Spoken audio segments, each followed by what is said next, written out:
मध्य प्रदेश के सरकारी शिक्षकों के बीच इन दिनों एक खबर ने हलचल मचा दी है। स्कूल शिक्षा विभाग की ओर से 180 शिक्षकों के स्वैच्छिक संविलियन यानी कि कैडर परिवर्तन के आदेश जारी होते ही पूरे प्रदेश में यह चर्चा शुरू हो गई कि अब ट्रांसफर प्रक्रिया शुरू हो चुकी है। कई शिक्षकों ने इन आदेशों को सीधे स्थानांतरण आदेश मान लिया। सोशल मीडिया ग्रुप्स में संदेश वायरल होने लगे और शिक्षक संगठनों के बीच तरह तरह की चर्चाएं भी शुरू हो गई। लेकिन क्या वाकई ट्रांसफर शुरू हो गए हैं? क्या संविलियन का मतलब ही स्थानांतरण है?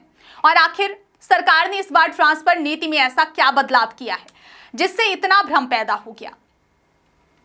दरअसल स्कूल शिक्षा विभाग ने हाल ही में 180 शिक्षकों के स्वैच्छिक संविलियन के आदेश जारी किए हैं। इन आदेशों के सामने आते ही प्रदेश भर के कई शिक्षकों ने यह मान लिया कि सरकार ने ट्रांसफर प्रक्रिया शुरू कर दी है। देखते ही देखते सोशल मीडिया प्लेटफॉर्म और शिक्षक संगठनों के व्हाट्सएप ग्रुप्स पर चर्चाओं का दौर शुरू हो गया। हालांकि विभाग ने साफ कर दिया है कि फिलहाल केवल संविलियन यानी कैडर परिवर्तन की प्रक्रिया पूरी की गई है। ट्रांसफर के आदेश अभी जारी नहीं हुए हैं, यानी जिन आदेशों को ट्रांसफर समझा जा रहा है वे वास्तव में केवल प्रशासनिक प्रक्रिया का पहला चरण है। अब सवाल यह है कि आखिर संविलियन होता क्या है?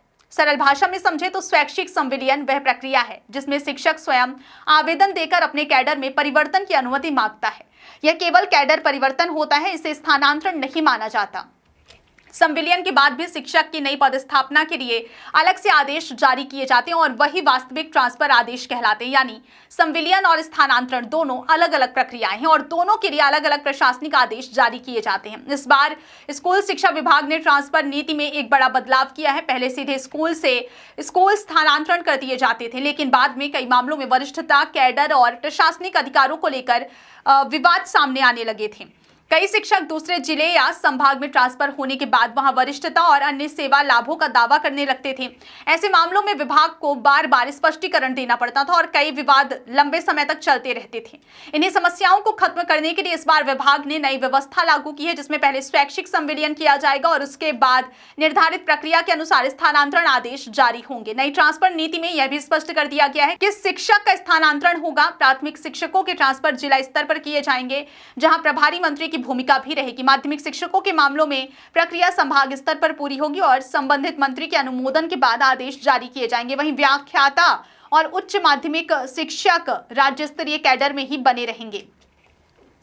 इनका केवल स्थानांतरण होगा, कैडर परिवर्तन नहीं किया जाएगा। यानी हर श्रेणी के शिक्षकों के लिए अलग अलग प्रशासनिक व्यवस्था तय की गई है ताकि भविष्य में किसी तरह का भ्रम या विवाद ना हो। अगर आंकड़ों की बात करें तो प्रदेश में स्कूल शिक्षा विभाग के तहत करीब 2,20,000 शिक्षक कार्यरत हैं। इसमें से लगभग 1.5 लाख शिक्षक नई ट्रांसफर नीति के दायरे में आ सकते हैं। हालांकि जिन शिक्षकों की ड्यूटी जनगणना जैसे विशेष सरकारी कार्यों में लगी हुई है, उनके स्थानांतरण पर नियमानुसार फिलहाल रोक लागू रह सकती है। इसलिए सभी शिक्षकों को एक ही समय पर ट्रांसफर आदेश मिलने की संभावना नहीं है, बल्कि यह प्रक्रिया चरणबद्ध तरीके से पूरी की जाएगी। स्कूल शिक्षा विभाग के आयुक्त अभिषेक सिंह ने भी पूरे मामले पर स्थिति स्पष्ट कर दी है। उनके अनुसार अभी केवल स्वैच्छिक संविलियन की कार्यवाही की गई है। उन्होंने कहा कि स्थानांतरण आदेश ट्रांसफर नीति में तय समय सीमा और निर्धारित प्रक्रिया के अनुसार ही जारी किए जाएंगे। उन्होंने शिक्षकों से भी किसी तरह की अफवाह या भ्रम में न आने की अपील की है और कहा है कि नई व्यवस्था पूरी तरह पारदर्शिता और प्रशासनिक सुविधा को ध्यान में रखकर तैयार की गई है। तो साफ है कि 180 शिक्षकों के जिन आदेशों को ट्रांसफर माना जा रहा है वे वास्तव में केवल स्वैच्छिक संविलियन यानी कैडर परिवर्तन के आदेश हैं।